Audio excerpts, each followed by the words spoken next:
Hai Sobat Lentera, apa kabar Anda hari ini? Semoga dalam keadaan baik dan juga sehat selalu. Tahukah Anda bahwa pandemi COVID-19 ini belum berakhir di Indonesia, belum benar-benar bersih begitu, namun sudah muncul penyakit baru seperti hepatitis akut dan juga cacar monyet. Lantas seperti apa pemerintah Kota Surabaya dan pengawasan dari Komisi D DPRD Surabaya dalam penanganan kasus hepatitis akut ini? Kita sudah bersama dengan anggota Komisi D DPRD Kota Surabaya, Dr. Akmarawita Kadir. Assalamualaikum, apa kabar dokter? Alhamdulillah, waalaikumsalam. Baik, Kathy. Iya, Ketemu Dok, lagi nih. iya kita ketemu lagi dok. Dok, kalau kita lihat kan ini pandemi akhirnya masuk ke endemi COVID-19 begitu untuk Indonesia sendiri. Nah, sebelum kita membahas lebih jauh bahwa ini ada apa sebenarnya ketika pandemi belum berakhir, namun ada penyakit baru lagi, hepatitis akut dan juga cacar monyet. Nah, kalau pandangan dari Dr. Akma sendiri selaku Komisi D yang mengawasi bidang kesehatan, seperti apa dok? Ya, jadi memang sebenarnya Kathy itu ya, kalau menurut saya penyakit baru itu memang selalu ada ya, karena mutasi-mutasi daripada virus, kemudian munculnya bakteri, terutama yang sering mutasi memang virus ya. Nah ini dan juga disusul dengan media sosial yang saat sekarang ini gencar ya, gencar ketika ada kasus langsung dikabarkan gitu ya. Nah ini kita betul tadi kita belum selesai virus corona ini, belum masuk ke fase endemi pun juga belum ya. Terus disusul dengan munculnya di berita-berita mengenai hepatitis akut terutama dan juga cacar monyet. Nah, memang khususnya untuk hepatitis akut ini ternyata memang karena belum diketahui ya, belum diketahui penyebabnya sehingga disebut sebagai ada orang bilang hepatitis misterius, hepatitis akut yang misterius. Nah, sudah diketemukan kurang lebih 16 kasus di Indonesia ini, 16 kasus di mana beberapa 4 diantaranya meninggal dunia dan menyerang anak-anak di bawah umur 16 tahun. Jadi dan terbanyak di 0 sampai 5 tahun. Nah ini pada prinsipnya sebenarnya kita harus waspada Kathy. Jadi tetap harus waspada karena memang penyakit baru ini kadang-kadang muncul terus-menerus akibat daripada mutasi virus. Nah ini yang kita harus waspadai dan intinya adalah dengan adanya penyakit baru yaitu hepatitis virus yang belum diketahui penyebabnya ini, kita larinya bukan karena penanganannya, tetapi kita larinya fokusnya pada pencegahannya. Nah ini yang lebih penting, seperti itu Kathy. Jadi belum diketahui, kalau tadi dokter juga ada 16 kasus ya dok ya, kalau dokter sendiri. Kalau pengawasan dari Komisi D DPRD Kota Surabaya sendiri, apakah Surabaya ini sudah ada begitu? Ya, untuk Surabaya belum ada. Jadi belum ada kasus hepatitis yang tidak diketahui penyebabnya. Jadi semua kasus hepatitis memang ada, hepatitis akut ada, tetapi semuanya diketahui penyebabnya ya. Karena itu ada 5 tipe ya, hepatitis itu A, B, C, tipe D dan tipe E. Nah semua kasus-kasus yang ada di Surabaya ini adalah kasus-kasus yang penyebabnya sudah diketahui. Dan yang penting lagi adalah yaitu tadi, jadi pengawasan daripada Komisi D itu pertama adalah memang kita memanggil dinas kesehatan ya, terutama dinas kesehatan dan dinas pendidikan karena kasus ini ada di kasus anak-anak ya di bawah 5 tahun juga. Kemarin kita iring juga dengan Ikatan Dokter Indonesia khususnya dokter anak ya, IDAI ya. Nah ini kita di sini menekankan kepada dinas kesehatan untuk terus melakukan tindakan pencegahan. Itu apa? Yaitu tadi melakukan sosialisasi yang gencar ketika ada gejala-gejala yang hepatitis khususnya misalnya kuning, mual muntah dan sebagainya, itu harus segera jangan dibiarkan di rumah, harus segera dibawa ke puskesmas. Karena puskesmas ini jejaringnya dia sudah tahu mau diapakan gitu ya. Kemudian juga melakukan koordinasi dengan dinas pendidikan mengenai kantin-kantin sekolah, kebersihan, dan yang paling penting adalah mengencarkan sosialisasi mengenai kebersihan. Dan alhamdulillah kita sebenarnya sudah melakukan protokol kesehatan 5M kemarin kan tentang COVID.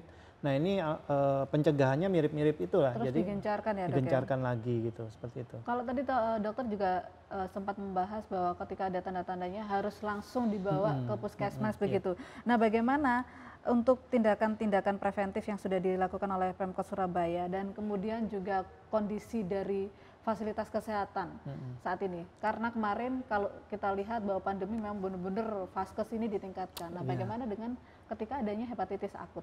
Ya, jadi vaskes ini puskesmas itu harus bekerja sama, kan mereka kan puskesmas ini yang lebih dekat dengan RT RW kan ya, kecamatan RT RW. Nah itu dia selalu mensosialisasikan turun ke bawah untuk melakukan sosialisasi apa tindakan pertama yang harus dilakukan. Misalnya dia demam, tiba-tiba ada kuning gitu ya, kuning dan kencingnya seperti teh, kemudian mual muntah. Nah itu gejala-gejala khususnya anak-anak di bawah 16 tahun.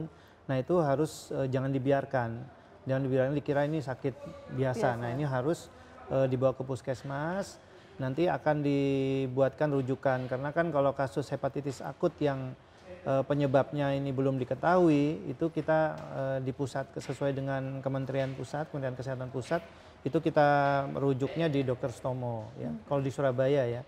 Nah itu, tapi biasanya kalau sudah diketahui penyebabnya, itu tidak perlu dirujuk, jadi dilakukan pengobatan secepat mungkin, karena memang penyebabnya sudah diketahui. Misalnya ini ada indikator hepatitis A misalnya penyebabnya, ini harus diterapi sesuai dengan penyakitnya, seperti itu. Dok, kalau tadi dirujuk ke Dr. Sutomo, sementara pemerintah Kota Surabaya sendiri ini juga punya rumah sakit. Ya, gitu. Kenapa tidak dibawa ke rumah sakit milik pemerintah Kota Surabaya terlebih dahulu? Ya, jadi memang sesuai instruksinya itu semua kasus itu terpusat ke ini. Karena apa? Karena kalau tidak diketahui penyebabnya itu biasanya itu ada SOP untuk mencari penyebabnya. Misalnya sampel ini dikirim ke pusat ya, kemudian nanti diteliti ini di genome sequencing, kira-kira virusnya ini penyebabnya apa, atau penyebabnya bakteri. Nah, kalau bakteri biasanya lebih mudah kalau Dr. Sutomo. Jadi peralatannya di sana bukan, sebenarnya di kota juga lengkap ya, sama lengkapnya, cuma memang ini supaya komunikasinya lebih terpusat saja gitu. Oke, kemudian untuk preventif sendiri tadi sudah dijawab sama dokter.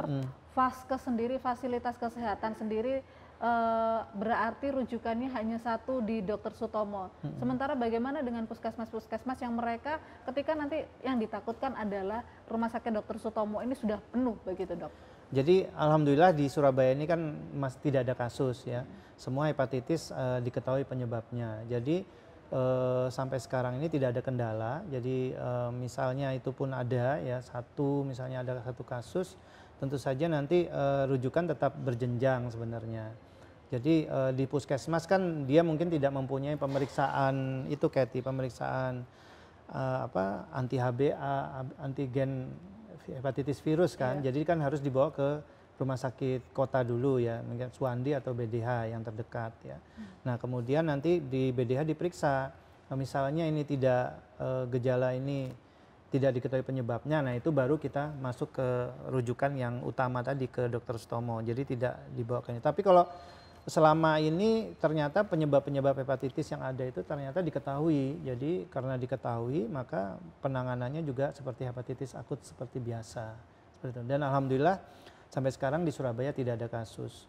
Dan memang kalau kita ikuti Katy ya, jadi dari bulan Mei itu dari 14 kasus, kemudian sampai sekarang ini ternyata tidak ada peningkatan kasus hepatitis akut yang tidak diketahui penyebabnya, khususnya di Surabaya. Dan saya dengar juga dari Kementerian Kesehatan itu penularannya itu juga tidak vertikal seperti di COVID-19 ini. Jadi dia penularannya misalnya ada anaknya kena gitu, tapi keluarganya tidak ada yang kena. Jadi kemungkinan ini penyebabnya memang karena hepatitis itu kan fekal oral ya, jadi dia menular dari kebersihan yang kurang.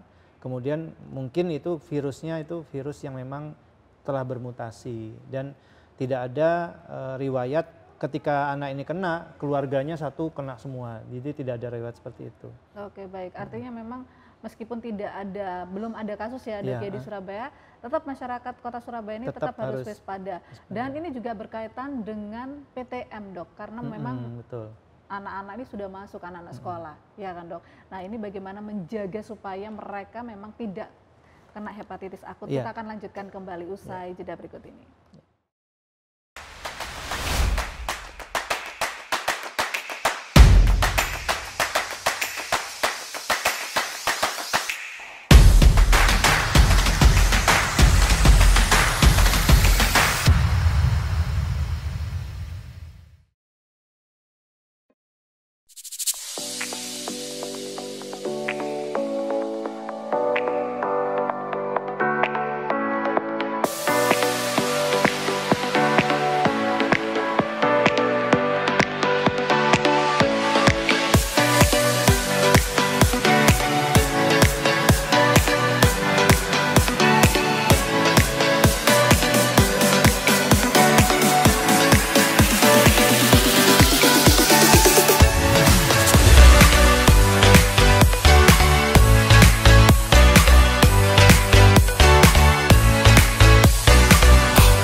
Perkembangan informasi melalui digitalisasi media. Kami menginisiasi sebuah TV streaming yang bisa diakses kapan saja dan di mana saja dan mencerdaskan. Lentera TV, inspirasi perubahan.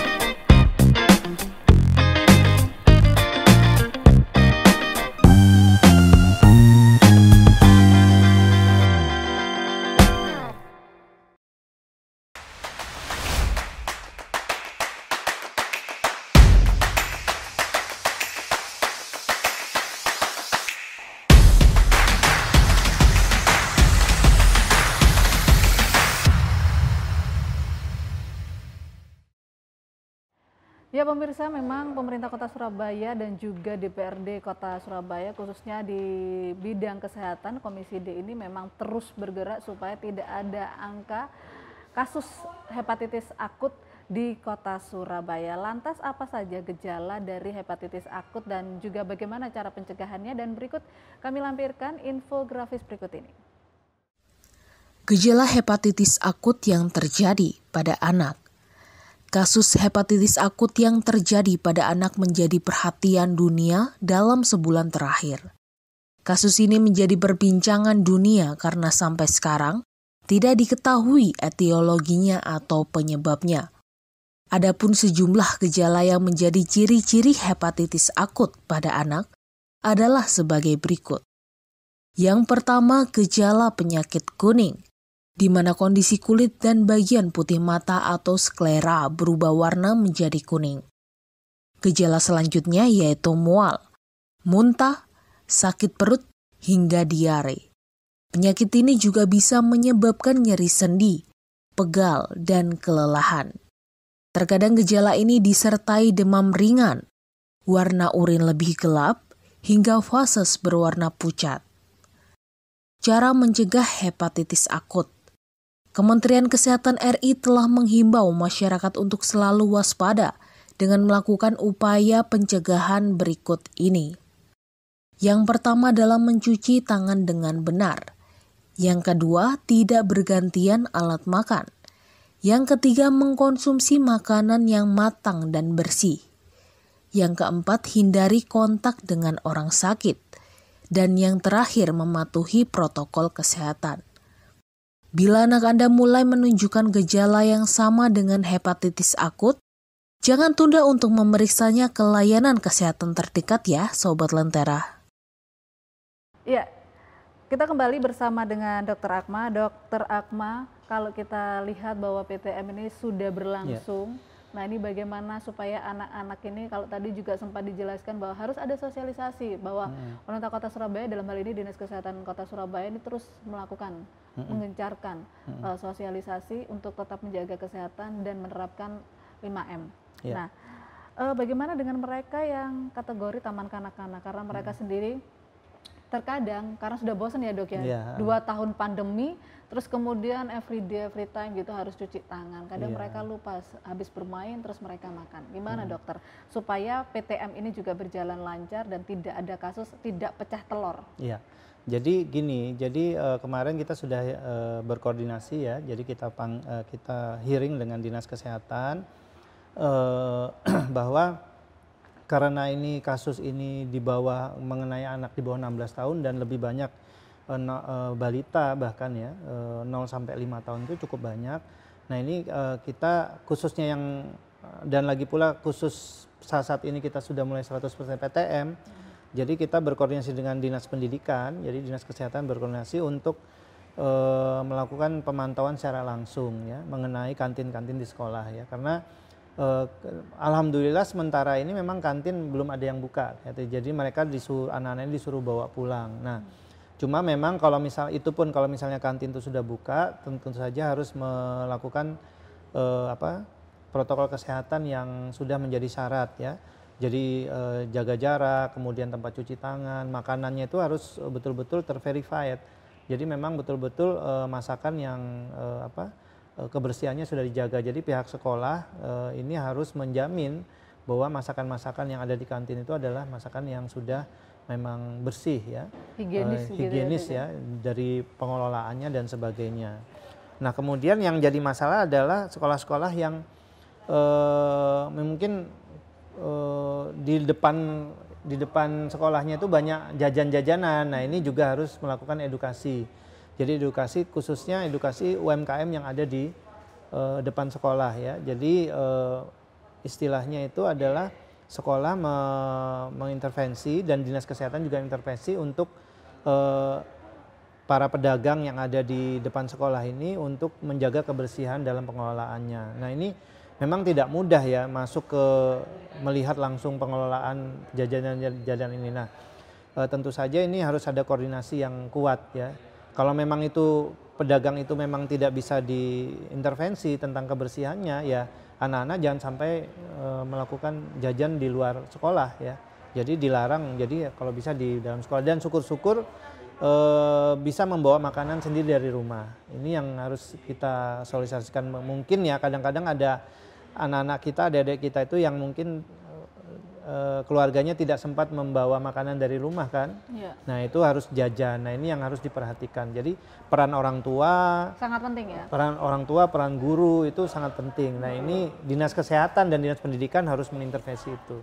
Oke baik dok, selain hepatitis akut ini sendiri setelah pandemi berakhir ternyata muncul hepatitis akut dan juga cacar monyet. Nah, seberapa bahaya dan bagaimana sih dok kalau dari Komisi D sendiri supaya, karena kalau kita lihat bahwa Kota Surabaya ini juga Bandara Juandanya ini kan bandara internasional ya dok ya, dan artinya Kota Surabaya juga kota perekonomian, kota bisnis, banyak orang yang datang ke sini. Nah untuk pencegahannya sendiri dok, karena kita juga nggak mau pecah telur adanya kasus cacar monyet di Kota Surabaya. Jadi Dinas Kesehatan harus terus mengupdate data ya. Saya yakin ya dia harus selalu berkoordinasi dengan Kementerian Kesehatan Pusat. Jadi semua itu penyebabnya itu sebenarnya sudah diteliti banyak ya. Khususnya cacar monyet ini Kathy. Jadi cacar monyet ini ternyata dia itu ada kemungkinan itu menular akibat dari hubungan seksual dan sebagainya. Jadi memang ada penelitian seperti, tapi ini masih terus diteliti ya. Nah dari itu jadi kita harus tahu penyebabnya apa, kemudian kalau kita tahu penyebabnya atau kemungkinan prediksi penyebabnya apa, baru nanti kita akan tahu penanganannya seperti apa. Artinya gitu. sebenarnya masyarakat Kota Surabaya sendiri tidak perlu terlalu khawatir dengan adanya cacar monyet ini ya. Jadi karena apa? Karena di samping juga kasus di Surabaya juga belum ada, tapi kita juga sudah memprediksi penyebabnya apa. Nah itu kalau misalnya penyebab apa, jadi itu harus kebersihan. Misalnya contoh berganti-ganti pasangan dan sebagainya, itu harus dihindari menggunakan menggunakan alat kontrasepsi yang aman, ya itu juga harus dihindari khususnya untuk para orang-orang yang ada di Kota Surabaya ini yang memang ini adalah kota metropolis ya. Nah ini harus betul-betul masyarakat warga Kota Surabaya ini update lah. Jadi jangan sampai yaitu tadi pecah telur tiba-tiba ada kasus seperti itu. Hal apa saja Dok yang menurut dokter sendiri supaya tidak terjadi ya antisipasi? Selain itu tadi jangan ganti-ganti pasangan, kemudian juga kalau tadi kita sempat membahas hepatitis akut ini kalau bisa menjaga kebersihan, tapi kita tidak pernah tahu ketika nanti pecah telur gitu. Insya Allah enggak ya, jadi saya yakin dengan adanya sosialisasi yang masif oleh Dinas Kesehatan, warga Kota Surabaya ini adalah warga yang rata-rata semuanya berpendidikan ya. Jadi mereka tahu, jadi ketika dia tahu penyebabnya, dia harus tahu pencegahannya. Tapi pada prinsipnya pencegahan umum itu adalah itu tadi 5M tadi ya. Jadi mencuci tangan, kemudian memakai masker, itu jangan lupa. Kemudian lagi menjaga jarak, dan kemudian itu kebersihan ya, mencuci tangan itu kebersihan itu penting. Kemudian ditambah dengan makanan, pola-pola makan kita, jajan-jajan kita ya, jadi pengelolaan bagi pedagang-pedagang itu harus bersih. Jadi jangan sampai cuma mengutamakan keuntungan saja tetapi kebersihannya tidak dijaga ya. Itu juga jadi lingkaran setan di situ. Artinya memang jangan bersenang-senang dulu ya Dok ya, jangan euforia dulu karena pandemi masuk endemi. Tiba-tiba disambut dengan ternyata disambut dengan adanya hepatitis akut dan juga cacar monyet begitu. Jadi masyarakat benar-benar harus tetap melakukan 5M, menjaga kebersihan. Kita akan lanjutkan kembali Dr. Akmal, tetaplah bersama kami Sobat Lentera di Suara Rakyat.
Perkembangan informasi melalui digitalisasi media.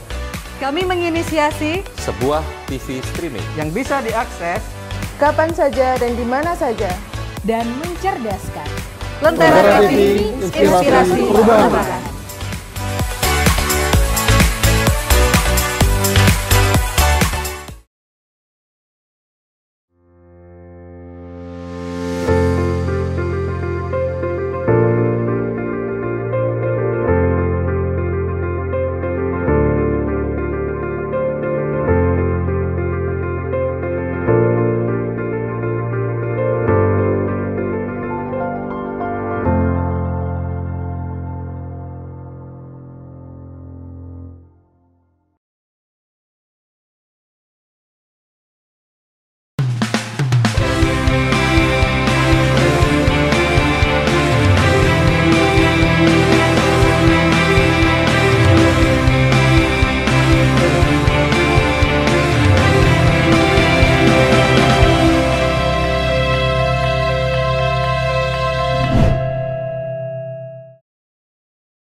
Ya Sobat Lentera, kembali Anda bersama kami di Suara Rakyat. Kalau tadi kita sudah membahas bagaimana sih hepatitis akut dan juga cacar monyet yang menyebar atau muncul setelah adanya pandemi COVID-19. Dan tadi juga sudah dijelaskan oleh Dr. Akma apa saja penanganannya yang harus dilakukan oleh Dinas Kesehatan dan bagaimana masyarakat juga harus melakukan 5M, menjaga kebersihan betul-betul dan jangan euforia terlebih dahulu. Dan bagaimana cara penularan dari cacar monyet dan gejalanya seperti apa, berikut kami sampaikan infografis. Badan Keamanan Kesehatan Inggris atau UKHSA membeberkan sejumlah gejala awal cacar monyet yang dapat muncul pada seseorang, antara lain demam, sakit kepala, nyeri otot, sakit punggung, pembengkakan kelenjar getah bening, panas dingin, ruam yang kerap dimulai pada wajah dan menyebar ke bagian tubuh lainnya. Organisasi Kesehatan Dunia atau WHO menyebutkan bahwa monyetpox adalah virus zoonosis atau virus yang ditularkan ke manusia dari hewan. Pada 2017 lalu, Nigeria tercatat telah mengalami wabah cacar monyet terbesar, setidaknya 40 tahun setelah kasus terakhir yang dikonfirmasi. Sejak tahun 1970, kasus cacar monyet telah dilaporkan dari 11 negara Afrika termasuk Benin, Kamerun, Republik Afrika Tengah, Republik Demokratik Kongo, Gabon, Pantai Gading, Liberia Nigeria, Republik Kongo, Sierra Leone, dan Sudan Selatan. Pencegahan cacar monyet. Centers for Disease Control and Prevention atau CDC Amerika Serikat dan World Health Organization atau WHO memberikan langkah-langkah pencegahan sebagai berikut ini.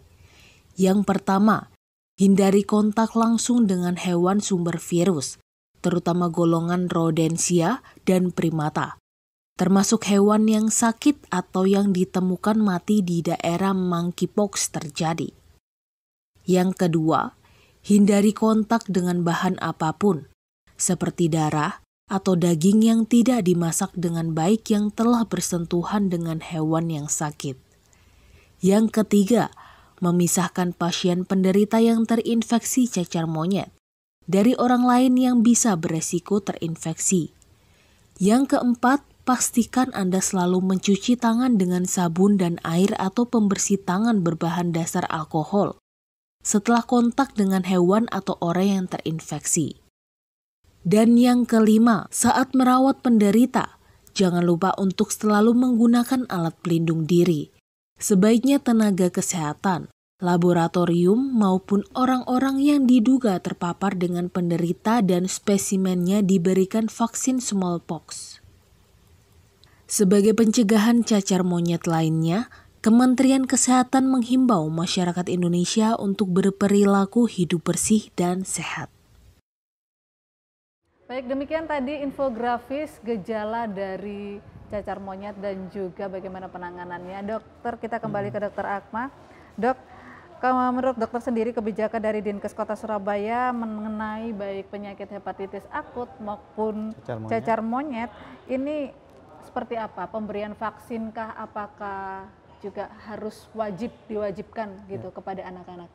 Ya, jadi alhamdulillah Kathy, jadi kita mempunyai program vaksinasi dari bayi sampai dewasa ya, sampai remaja itu berjalan dengan baik. Kemarin kita cek itu rata-rata sudah 90%, itu lebih ya, 90% lebih itu warga Kota Surabaya dari bayi itu sudah tervaksinasi. Memang vaksinasi yang ada ini adalah khususnya hepatitis, masih hepatitis B ya.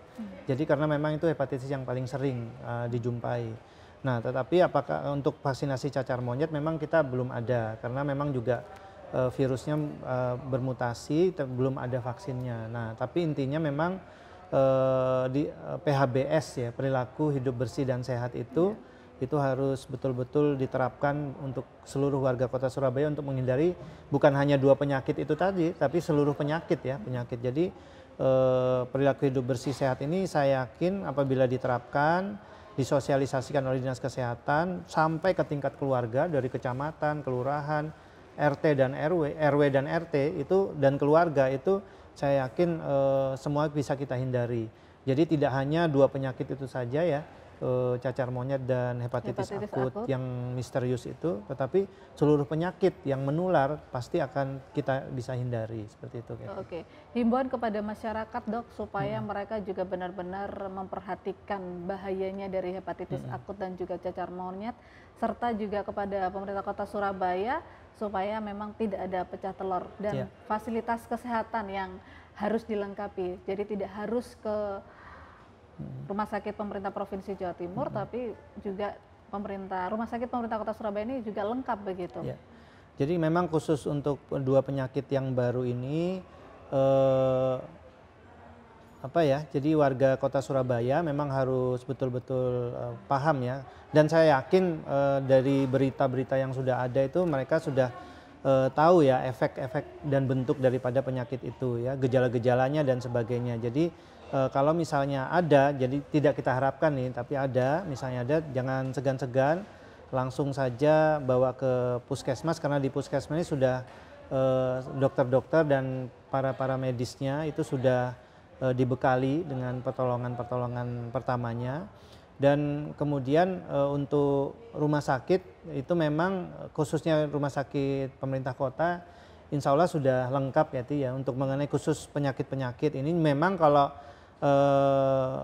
data-data itu ketika diperiksa tidak didapatkan, tidak diketahui penyebabnya, bukan dari kelima tipe hepatitis itu, atau ada gejala cacar monyet, tentu saja nanti menurut SOP daripada Kementerian Pusat memang untuk khususnya Jawa Timur itu ada salah satunya di Dr. Sutomo ya, untuk sistem rujukan utamanya seperti itu. Dan intinya PHBS itu harus, perilaku hidup bersih dan sehat itu harus betul-betul dipahami oleh warga Kota Surabaya. Tinggal Dinas Kesehatan Kota bekerja sama dengan dinas terkait, dinas pendidikan dan sebagainya itu memberikan stimulan ya, memberikan sosialisasi yang kuat, yang masif, baik itu kepada keluarga maupun ke anak-anak mereka. Oke, baik. Perilaku hidup bersih dan sehat harus tetap dilakukan ya dokter. Terima kasih dokter Akmal sudah bergabung bersama kami. Dan Sobat Lentera, jangan takut dan jangan khawatir terhadap penyakit dari hepatitis akut dan juga cacar monyet, karena memang budaya hidup sehat itu harus diterapkan meskipun pandemi berakhir. Demikian saya Catherine Ellison, pamit undur diri. Terima kasih atas kebersamaan Anda. Sampai jumpa.